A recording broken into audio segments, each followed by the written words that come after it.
혹시 귀신을 본 적이 있으신가요? 살다 보면 가끔 과학적으로 설명하기 힘든 현상을 겪고는 하죠.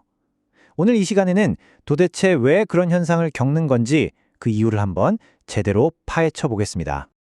보통 이런 경험을 하면 제일 먼저 드는 생각이 뭐겠어요? 아, 내가 지금 뭔가 마음이 약해졌나? 어디 몸이 아픈가? 이런 두려움이 들잖아요. 맞아요. 오늘 우리가 함께 풀어볼 핵심 질문이 바로 이겁니다. 자, 그런데요. 놀랍게도 한 영적 스승은 그게 아니라고 딱 잘라 말합니다. 우리가 생각하는 그런 약함의 신호가 아니라는 거죠. 그럼 대체 뭘까요? 그건 바로 당신의 영문이 열리고 있다는 신호래요. 영적인 문이요. 와, 이거는 관점을 완전히 뒤집는 이야기죠? 약한 게 아니라 오히려 새로운 차원이 열리고 있다는 뜻이라니 말이에요. 자, 그럼 지금부터 이 영문이 열린다는 게 도대체 무슨 뜻인지 그 원리가 뭔지 한번 차근차근 들여다볼게요. 우선 이 영문이라는 단어부터 확실히 짚고 넘어가죠. 말 그대로 영적인 문이에요. 그러니까 우리 인간의 세계랑 영들의 세계를 연결하는 어떤 통로, 뭐 그런 개념으로 보시면 딱 맞습니다. 이게 어떤 개념이냐면요. 세상이 서로 다른 차원으로 되어 있다는 생각에서 시작하는 거예요. 우리가 이렇게 만지고 보고 느끼는 이 물리적인 세상이 3차원이잖아요. 그럼 귀신, 그러니까 영들이 사는 비물리적인 세계는 4차원이라는 거죠. 이게 무슨 라디오 주파수처럼요. 서로 다른 차원이지만 같은 공간에 겹쳐서 존재할 수 있다는 거예요. 그리고 바로 이 두 차원을 이어주는 게 영문인 셈이죠. 그리고 이 영문이 열리는 것도 단계가 있대요. 처음에는 문이 아주 살짝만 열려서 그냥 보이는 거예요. 뭘 어떻게 해야 할지 하나도 모르고요. 그러다 문이 조금 더 열리면 이제 이걸 어떻게 다뤄야 하는지 감이 오기 시작하는 거죠. 거기서 더 넓게 열리면 영들이랑 같이 일을 하거나 다스릴 수도 있게 되고요. 마지막으로 문이 완전히 활짝 열리면 그때는 영들을 그냥 자유자재로 다루는 그런 경지에 이르는 겁니다. 자, 그런데 여기서 진짜 흥미로운 반전이 하나 나옵니다. 그럼 도대체 어떤 사람들이 이런 영적인 세계를 보게 되는 걸까요? 아마 여러분의 예상을 완전히 뒤엎는 이야기가 될 겁니다. 이거 정말 역설적이지 않아요? 자료를 보면요. 영적인 세계를 잘 보는 사람들은 오히려 좀 단순하고 꾸밈 없는 분들인 경우가 많대요. 반면에 똑똑하고 지식이 많다고 하는 사람들은 잘 못 본다는 거죠. 그래서 흔히 지식인들이 아니 깨달으면 다 보인다더니 왜 난 안 보이지? 하고 의아해하는 이유가 바로 여기에 있다는 겁니다. 이 문장이 진짜 핵심을 꿰뚫고 있어요.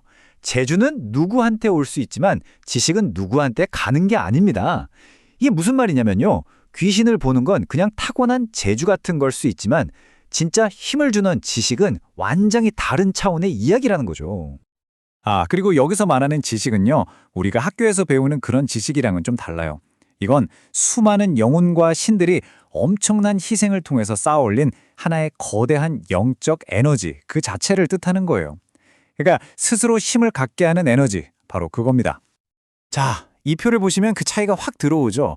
귀신을 보는 능력, 즉 영적 시야는 그냥 타고난 재능이고 필요할 때만 쓰는 도구 같은 거라면 지식의 힘은 끝없는 노력으로 얻는 거고 항상 존중받는다는 거예요. 이게 왜 중요하냐면요. 바로 우리 같은 보통 사람들한테 희망을 주기 때문이에요. 특별한 재능이 없어도 꾸준한 노력으로 얻는 이 지식을 통해서 진짜 힘을 가질 수 있다는 거니까요. 자, 그럼 이 모든 이야기가 우리 실제 삶에는 어떻게 적용될 수 있을까요? 지금부터는 우리가 겪는 어려움들을 완전히 새로운 시각으로 한번 바라볼 시간입니다.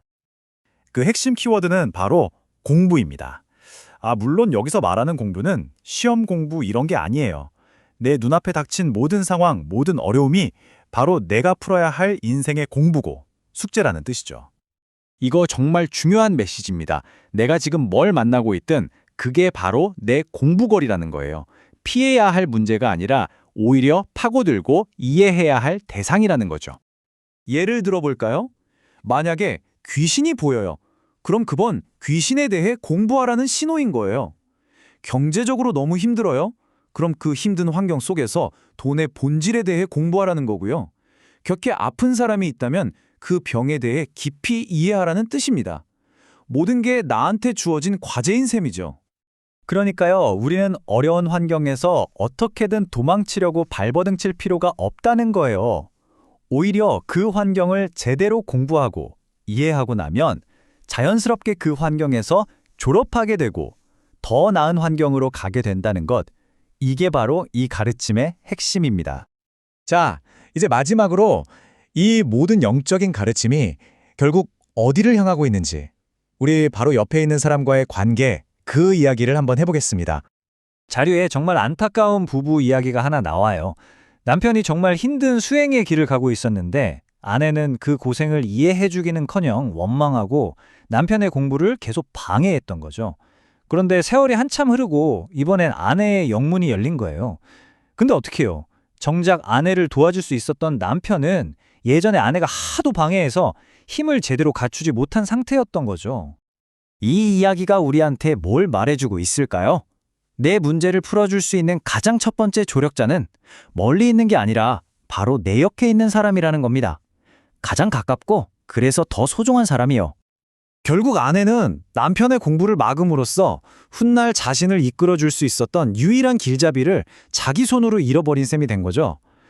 우리가 서로에게 얼마나 중요하고 또 소중한 존재가 될 수 있는지 정말 깊이 생각하게 만드는 대목입니다. 자, 오늘 분석을 마무리하면서 여러분께 질문 하나를 던져보고 싶습니다. 지금 여러분의 삶이 던져준 숙제는 무엇인가요? 그리고 그 숙제를 함께 풀어갈 여러분 곁에 있는 가장 소중한 조력자는 누구인가요? 한 번쯤 조용히 생각해 보시면 좋겠습니다.